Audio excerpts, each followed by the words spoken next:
I completely forgot what I was gonna do for the intro. Oh God, who cares? You guys are here for a deck review, so let's jump right in.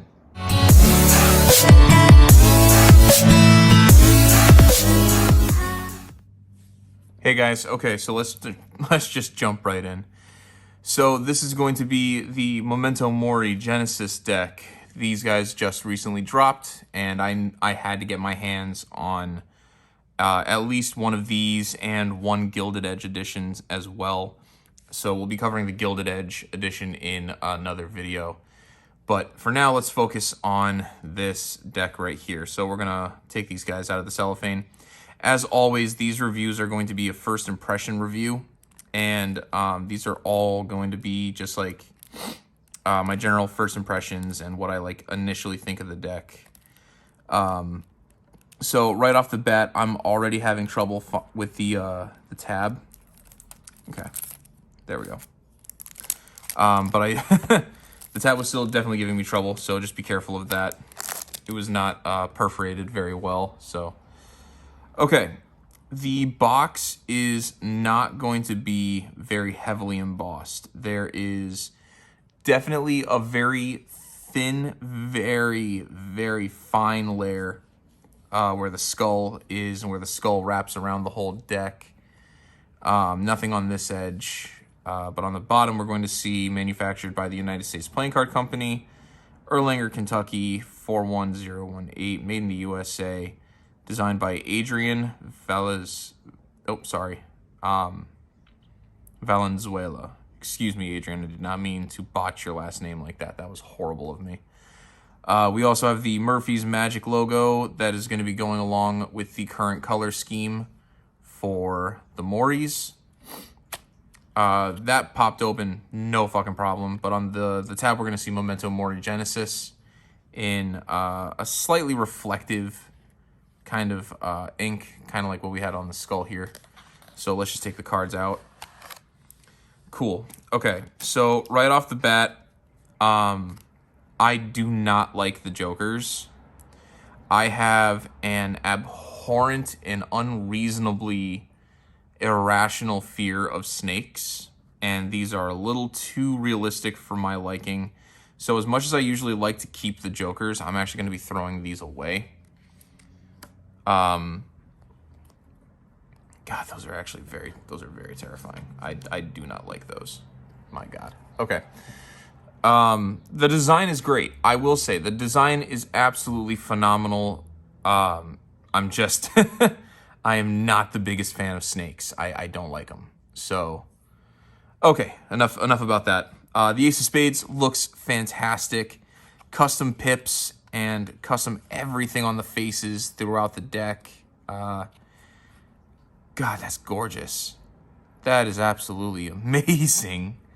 Custom pips, for those that know, I love when a deck does fully custom pips on cards, custom faces.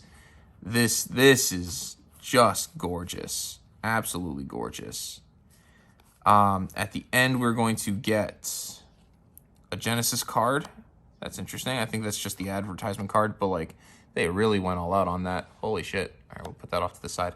And it looks like a double backer. All right, so that'll be good for all of my magician friends that are watching. The back design, very, very beautiful. The back design is going to have obviously the two skulls, and they are, I believe, perfectly symmetrical. Yep.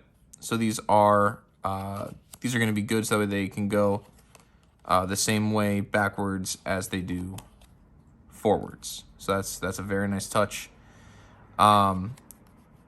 So let's get right into the handling. So right off the bat, when I do one of these and I gear up for a waterfall, I can tell that this stock is actually going to be a tad thicker than I'm used to. But at the same time, I feel like this is also a welcome thing. It's just going to take a little bit of getting used to and getting warmed up with. But waterfalls seem fine. Thumb fan looks pretty okay. There's a lot of the blue with the edges there. The white comes out. So if you like the tips, you know, it's kind of growing on me. It is growing on me. Reverse thumb fan is going to just be all the white though, so just be aware of that, especially if you're left-handed trying to do a left-handed fan, you know. As far as the handling is concerned, though, like that's pretty smooth, pretty good. The Pharaoh shuffles are going to be bottom to top. Nope, top to bottom. Okay, top to bottom Pharaohs, and we'll do a jumbo fan as well.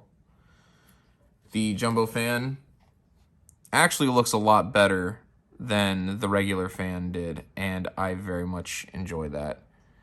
One thing you can also see too, I don't know if you guys can see me like popping this deck already. I think that means that the cards are already starting to buckle a little bit. So we're gonna try to speed this up really quick. The riffle held together no problem. We're gonna see how a table riffles. It was a little challenging with this pad. I'm definitely having a little bit of issues with that. So it might be my pad is too squishy, but when I did the feather deck reviews, I had no problem whatsoever shuffling these cards on the table surface like this. Now I think I'm getting it. Now I think I'm getting the hang of these cards. So yeah, these are riffling just fine now. At first, not the best, but these are definitely shuffling a lot better. Now that I've had a chance to break them in a little bit. Ribbon spreads like butter. Absolutely gorgeous ribbon spread. If we wanted to do a flip, pretty nice. In the hand riffle shuffles, absolutely no problem. Zero problems whatsoever. That one was just me. That was because I came up a little short. But the stock is kind of improving as I break the deck in. The springs are actually quite nice. Any other kind of magic that I might want to do. Top shots. I've never been able to do a really good top shot, but cardistry-wise, these cards are definitely made for aesthetic as well. If I can get a full worm on this, that'd be great. Oh, look at that. Okay. Yeah, these are definitely worth handling and worth getting to know a little bit better. My hands are not what they should be right now, so I apologize for that, you guys. But as far as magic capabilities are concerned, I would highly recommend these cards. These are definitely working out the way that I really wanted them to. So I would definitely try to invest in at least one or two of these decks for sure. Yeah. Definitely eye-catching. Overall, I would say that these cards are pretty decent. I forgot to rate the other decks in my previous videos, but this deck I would give a solid 7.5 out of 10. Worth buying, 100%. Couple of things that I would maybe improve upon is a more cohesive stock on the cards. I would also maybe, because like you can already see that like these cards are separating. These cards are already starting to like, even with like the release of like light pressure, you can already see like slight breaks coming in. So there's something up with the stock here. It's definitely a very sensitive one.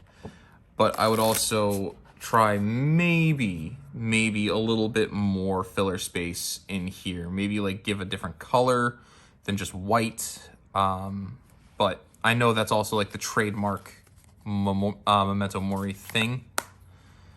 But